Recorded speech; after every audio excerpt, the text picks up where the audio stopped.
जय गुरु जी। संगत जी मेरे साथ बोलिए जय गुरु जी। शुक्राना गुरु जी अनंतम तम शुक्राना मेरे बालिकदा। ओम नमः शिवाय शिव जी सदा सहाय। ओम नमः शिवाय गुरुपा सदा सहाय। संगत जी गुरुपा का बहुत पावरफुल मंत्र है। संगत जी मंत्र के साथ साथ सत्संग सुनना भी जरूरी है, क्योंकि सत्संग सुनने से ही हमारे कष्ट कटते हैं, हम पर आई नेगेटिविटी कटती है, और गुरुपा सत्संग में ही हमें बहुत सारी ब्लेसिंग देते हैं। इसलिए संगत जी सत्संग पूरे सुनने चाहिए, चाहे आप दिन में उसे आधा आधा करके सुने, मगर एक सत्संग सुने, पूरा सुने। क्या पता कुछ सत्संग में आपकी छुपी हुई परेशानी, आपकी छुपी हुई नेगेटिविटी कट जाए। ऐसे ही एक आज मैं बहुत ही प्यारा ब्लेसिंग भरा सत्संग लेकर आई हूँ आंटी का। आइए सुनते हैं प्यारा सा सत्संग आंटी की आवाज़ में। संगत जी अगर सत्संग पसंद हो तो चैनल को लाइक सब्सक्राइब भी कर दीजिए, ताकि जो आंटियाँ मुझे भरोसे से भेजती हैं कि मैं उनके सत्संग अपलोड करती हूँ, सत्संग सुनती है, तो उनका भरोसा मुझ पर बना रहे। जय गुरु जी। शुक्राना गुरु जी सदा सहाय। ओम नमः शिवाय। गुरु जी सदा सहाय। जय गुरु जी। शुक्राना गुरु जी। संगत जी मैं मुंबई से बोल रही हूँ। ये जो सत्संग है ये मैं अभी कुछ दिन पहले मैंने जो एक्सपीरियंस किया उसका सत्संग है। 30th मई गुरु जी की जो समाधि दिवस से एक दिन पहले मेरी सिस्टर का दिल्ली से फोन आया कि वो बड़े मंदिर जा रही है। तो मैंने उसको बोला कि तुम आज क्यों जा रही हो, 31 मई को जाना, ताकि उस दिन उनकी महासमाधि दिवस है और उसका एनिवर्सरी भी होता है उस दिन। तो मैंने बोला कि उस दिन जाना। तो कहती कि नहीं उस दिन बहुत रश होगा, तो मैं इसलिए एक दिन पहले जा रही हूँ। तो मैंने कहा अच्छा चलो ठीक है। तो मैंने उसको बोला कि क्योंकि अगले मतलब जून में मेरे पेरेंट्स आ रहे हैं दिल्ली से, तो मैंने उसको बोला कि मेरे लिए वहां से जल प्रसाद भिजवा देना। क्योंकि मेरा जो जल प्रसाद था वो खत्म हो चुका था। खत्म तो नहीं, खैर मेरा चलता जा रहा था, लेकिन मुझे था कि चलो एक वहां से बॉटल वो भिजवा दे। तो उसने बोला कि हाँ ठीक है, मेरा हो सकता है दोबारा चक्कर लगेगा तो मैं ले आऊंगी। तो संगत जी ये बात हमारी हो रही थी 30 मई को। तो 31 मई को जिस दिन गुरु जी का समाधि दिवस था, तो सुबह सुबह मुझे ऐसा लगा कि मैंने ना एक सत्संग में सुना था कि मुंबई में भी गुरु जी का टेम्पल है, उनका आश्रम है। तो मैंने सोचा कि क्योंकि मैंने एक सत्संग सुना था जिसके अंदर एक लेडी बता रही थी कि उनको वो मुंबई घूमने आई थी और वो चाहती थी कि यहाँ पर गुरुजी के आश्रम में जाए, लेकिन वो बड़ी मुश्किलों से पहुंची थी। मतलब उनको ऐसा लग रहा था कि रास्ते उनको पता नहीं चल रहे थे और सुनसान रास्ते थे, तो इसलिए वो घबरा रही थी। तो मेरे मन में आया कि मैंने कहा कि ये तो है कि मैंने ये सत्संग सुना है कि गुरुजी का आश्रम है, तो क्या मैं भी जाऊं क्या। मेरे मन में ऐसा आ रहा था कि मैं भी जाके देखूं, लेकिन मैं सोच रही थी कि मैं कैसे जाऊं, किसके साथ जाऊं। तो एक फ्रेंड थी मेरे, यहाँ रहती है, तो मैंने उसको कॉल किया, तो वो कह रही थी कि उसकी तबीयत ठीक नहीं है, तो उसका जाना मुश्किल होगा। तो फिर मैंने सोचा कि मैं तो अकेली कैसे जाऊंगी, क्योंकि जिस हिसाब से मैंने वो सुना था सत्संग, तो अब मुझे यही लग रहा था कि मैं कहीं पता नहीं कैसे कहाँ है और मैं ठीक से पहुंच पाऊंगी नहीं पहुंच पाऊंगी, जबकि जो गोरेगांव में ही था और वो गोरेगांव मेरे घर से ज्यादा दूर नहीं है। तो मेरे दिमाग में कश्मकश चलती रही कि मैं क्या करूं क्या करूं। और फिर मेरे दिमाग में है कि मैं शाम को अगर मेरी फ्रेंड मान गई, अगर उसका दोबारा से मूड बन गया जाने का, अगर उसका कोई मैसेज आ गया, फोन आ गया, तो हम 5 बजे चले जाएंगे यहाँ से। तो यही सोच के मैं सारा दिन उसका वेट करती रही, लेकिन उसका कोई मैसेज नहीं आया।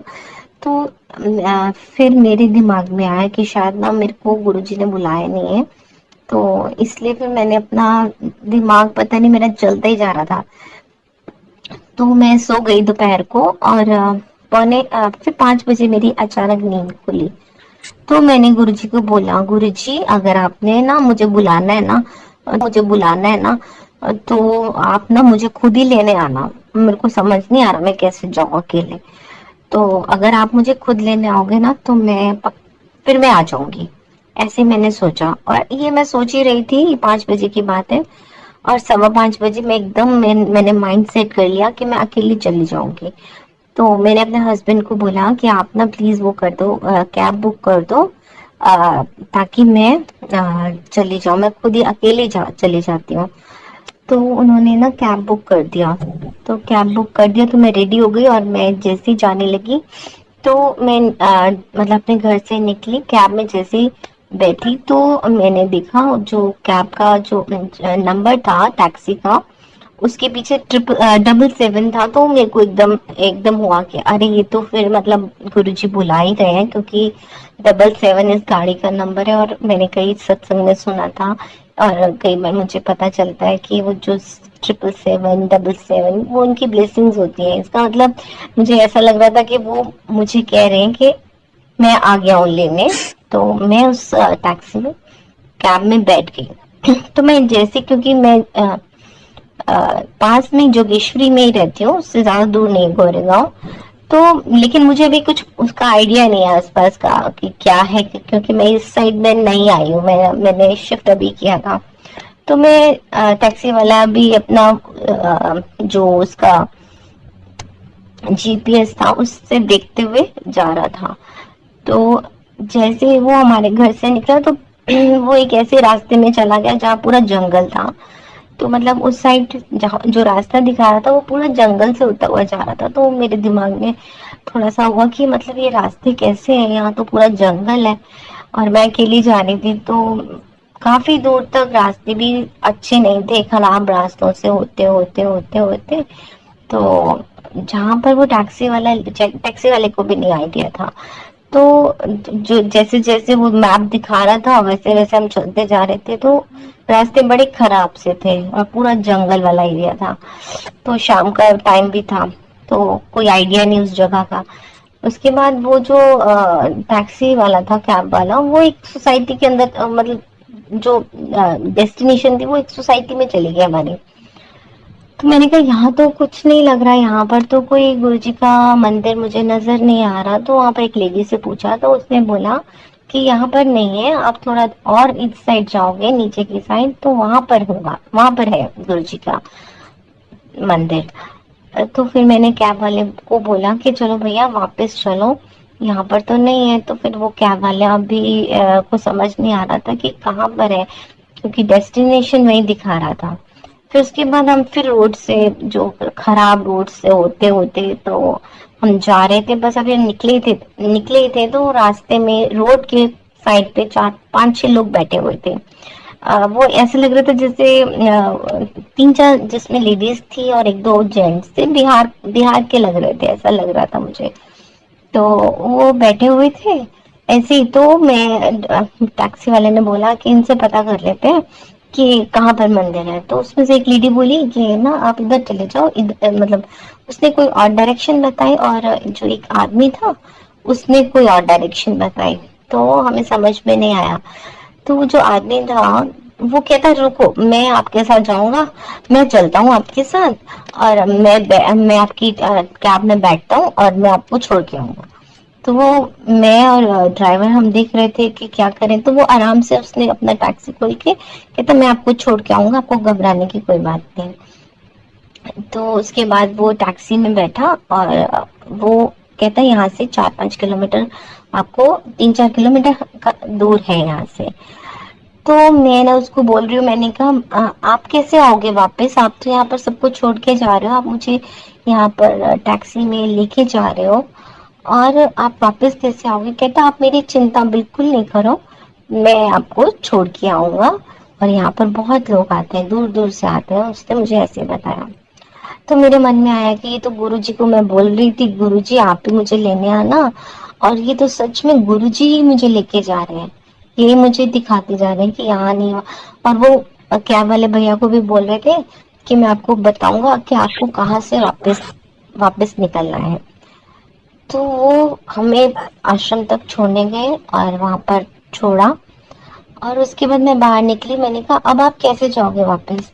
कहते आप मेरी बिल्कुल चिंता मत करो, आप जाओ अंदर। और मैं देखती रह गई, और मेरे को ऐसा लगा कि गुरुजी थे जो मुझे मतलब लेकर आए हैं। मैंने बोला मुझे लेके जाना, और वो सच में लेने आए मुझे, और वो मुझे मंदिर तक छोड़ के गए।